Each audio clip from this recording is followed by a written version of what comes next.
देखो, इस लेक्चर में मैं आपको इक्विलिब्रियम ऑफ चार्ज की बात बताऊंगा कि कैसे हम इक्विलिब्रियम को सॉल्व करेंगे, है ना। तो जैसे क्वेश्चन का तरीका समझ लो। जैसे क्वेश्चन ये आ सकता है कि, और ये मैंने आपको ग्रेविटेशन में भी बताया था, चार्ज की जगह मास ले लिया था। जैसे मान लो Q और 4Q दो चार्जेस हैं और ये एक दूसरे से d डिस्टेंस पे हैं, और आपसे बोला गया कि find third charge, where should where should the third charge be placed so that that charge is in equilibrium। देखो, दो तरह के क्वेश्चंस आते हैं। एक तो जो चार्ज हम रख रहे हैं वो इक्विलिब्रियम में हो, यानी उस पर लगने वाला नेट फोर्स जीरो हो, ठीक है ना। नेट फोर्स क्या हो? जीरो हो। और दूसरे तरह का सवाल बनता है कि पूरा सिस्टम इक्विलिब्रियम में हो। दोनों को मैं अलग अलग बता रहा हूँ आपको। तो पहला क्वेश्चन ये है कि वो जो तीसरा चार्ज हम रखेंगे वो कहाँ रखें ताकि वो इक्विलिब्रियम में हो, है ना। तो मान लिया ये तीसरा चार्ज यहाँ रखा। एक बात ध्यान में रखना, if charges are of same sign, ये जो चार्जेस हैं दोनों, ये अगर सेम साइन के हैं तो तीसरा चार्ज कहीं बीच में रखना पड़ेगा। तो ये जो है, मान लिया यहाँ से x दूरी पर रख दिया, तो बेटा ये जो दूरी है ये d माइनस एक्स हो जाएगी। अब ये पॉजिटिव हो या नेगेटिव हो, यहाँ पे साइन का कोई मतलब नहीं है, हम केवल इसका इक्विलिब्रियम देख रहे हैं। अगर हम पूरे सिस्टम का इक्विलिब्रियम देखते तब इसका साइन भी चेक करना पड़ता। तो पहले प्रॉब्लम का टाइप जो बता रहा हूँ उसको समझिए। तो इस पर आप फोर्स निकालेंगे। इस पर फोर्स कौन देगा? एक ये देगा, एक ये देगा। तो मान लो कि Q के नाते जो फोर्स आया वो F1 आया। तो F1 की वैल्यू आप क्या लिखेंगे? KQ1 Q2 by x square. और 4Q के नाते जो फोर्स आया वो F2 है। तो बेटा ये कितना हो जाएगा? 4KQ1 Q2 by d minus x का होल स्क्वायर, ठीक है। तो F1 और F2 ये दोनों वैल्यू आ गई आपकी।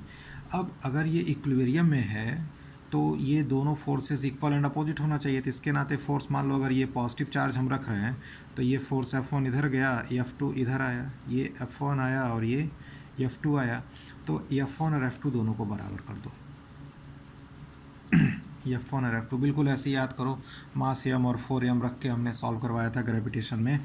तो F1 की वैल्यू क्या हो जाएगी? ये वैल्यू रख दो,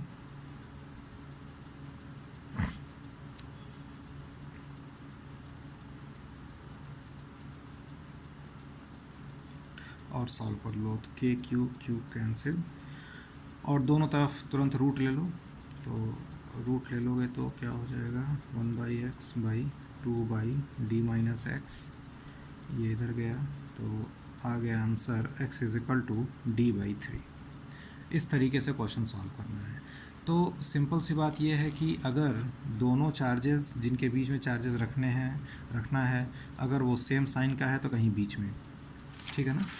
दूसरा क्वेश्चन मैं ले रहा हूँ कि जिसमें मान लो कि मैंने Q और -4Q चार्ज लिया। दूसरा केस ये ले रहा हूँ कि अब दोनों चार्जेस अपोजिट साइन के हैं और बीच की डिस्टेंस d है। तो तीसरा चार्ज कहाँ पे रखें ताकि उस पर लगने वाला नेट फोर्स जीरो हो?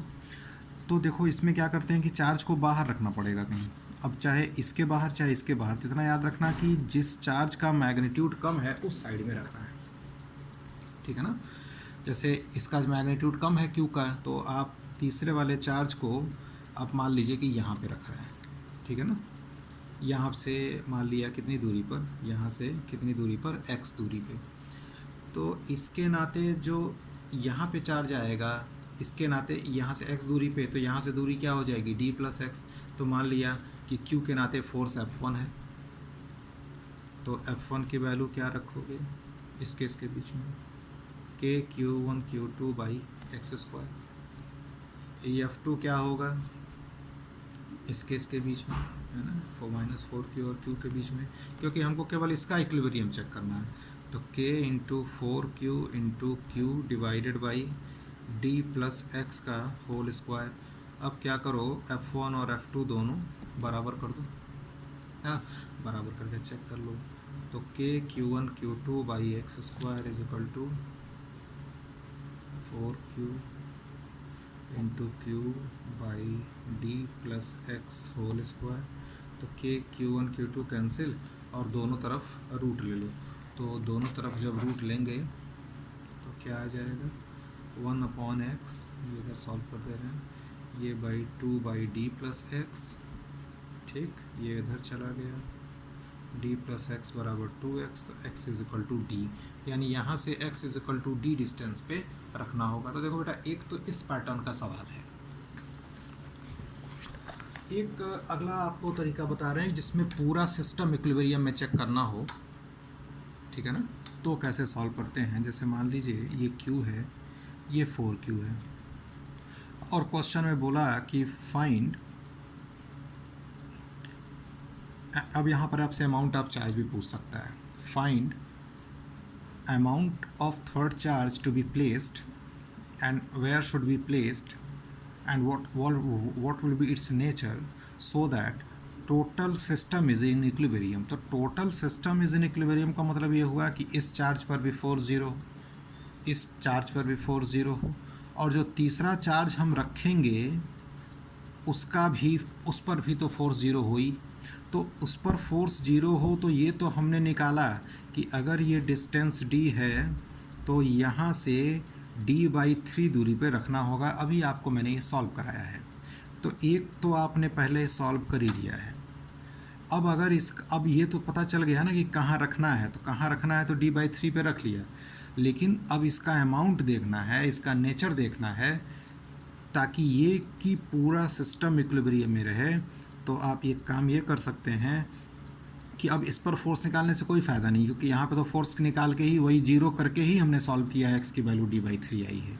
तो चाहे इस पे फोर्स ज़ीरो करो और चाहे इस पे फोर्स ज़ीरो करो। एक चीज़ और, चूँकि ये दोनों जो हैं सेम साइन के हैं तो ये निगेटिव होना चाहिए। मैं ये भी बता दे रहा हूँ क्यों। अगर मान लो ये पॉजिटिव लिए होते, मान लो अगर ये पॉजिटिव होता, तो बेटा अगर ये पॉजिटिव होता तो इस पर फोर्स कौन कौन लगाता, ये लगाता और ये लगाता। तो अगर पॉजिटिव होता तो ये भी फोर्स इधर ही लगाता, और ये तो पॉजिटिव है ही तो ये भी फोर्स इधर ही लगाता। क्या ये दोनों फोर्स मिलकर जीरो होंगे? कभी नहीं होंगे, क्योंकि दोनों का डायरेक्शन सेम हो गया। तो ये वाला 4q वाला q पर फोर्स तो इधर लगाता है ना, इधर लगाता, लेकिन अब इसको कैंसिल करने के लिए ये पॉजिटिव है तो ये क्या होना चाहिए, नेगेटिव होना चाहिए, तभी तो डायरेक्शन अपोजिट होगा। ठीक है ना, ये बात समझ में आ गई होगी।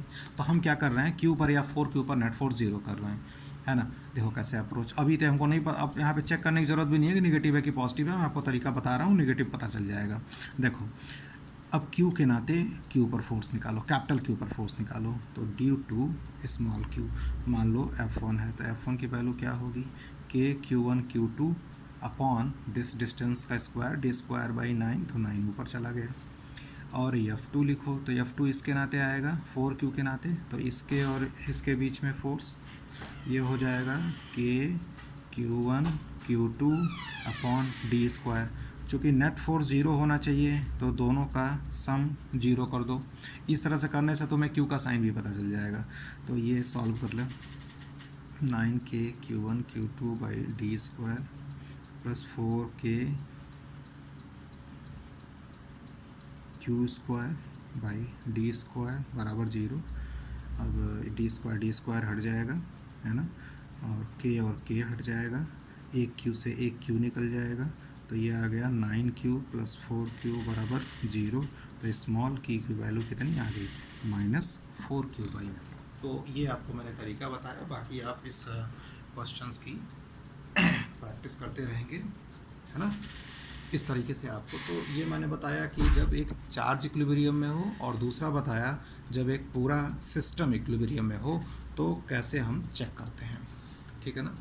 अब एक छोटा सा सवाल आपको बता रहा हूँ कि जैसे मान लो कि ये Q चार्ज लिया, ये Q चार्ज लिया, ये Q चार्ज लिया, और ये साइड का लेंथ L है, और आपसे बोला कि चौथा चार्ज, देखो ये सिस्टम इक्विलिब्रियम में नहीं होगा अभी, चौथा चार्ज मान लो सेंटर पे रख रहे हैं, है ना, तो ये चौथा चार्ज क्या होना चाहिए, निगेटिव होना चाहिए, ताकि पूरा सिस्टम इक्विलिब्रियम में हो।